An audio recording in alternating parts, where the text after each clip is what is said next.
ജനൌഷധിയുടെ മരുന്നും ബ്രാൻഡഡ് മരുന്നും തമ്മിലുള്ള റേറ്റിലെ വ്യത്യാസം നോക്കാം. അതിനായി നമ്മൾ കുറച്ച് ജനൌഷധിയുടെ മെഡിസിൻ എടുത്തിട്ടുണ്ട്. ഇത് അറ്റോർവാസ്റ്റാറ്റിൻ 10 mg കൊളസ്ട്രോളിന് യൂസ് ചെയ്യുന്ന മരുന്നാണ്. ഇതിന്റെ ബ്രാൻഡ് നെയിം ആണ് ആവാസ് 10 mg. ഇത് 30 എണ്ണത്തിന്റെ റേറ്റ് 165 രൂപയാണ്. ജനൌഷധിയുടെ വില 30 എണ്ണത്തിന് 26 രൂപ. ഇത് പ്രഷറിന്റെ മരുന്ന് ടെൽമിസാട്ടാൻ 40 mg. ഇതിന്റെ ബ്രാൻഡ് നെയിം ടെൽമ 40 mg. ഇത് 30 എണ്ണത്തിന് 182 രൂപയാണ് ബ്രാൻഡഡ് മരുന്നിന്റെ വില.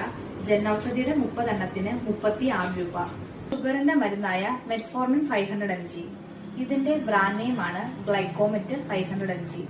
ഇത് 10 എണ്ണത്തിന് 20 രൂപയാണ് പുറത്തെ വില. ജനൌഷധിയുടെ വില വരുന്നത് 10 എണ്ണത്തിന് 6 രൂപയാണ്. ഇനി ഇൻസുലിൻ നോക്കുവാണെങ്കിൽ ഹ്യൂമൻ മിക്സ്റ്റാർഡ് എന്ന് പറയുന്ന ബോട്ടില് പുറത്തു വരുന്നത് ഒരു ബോട്ടിലിന്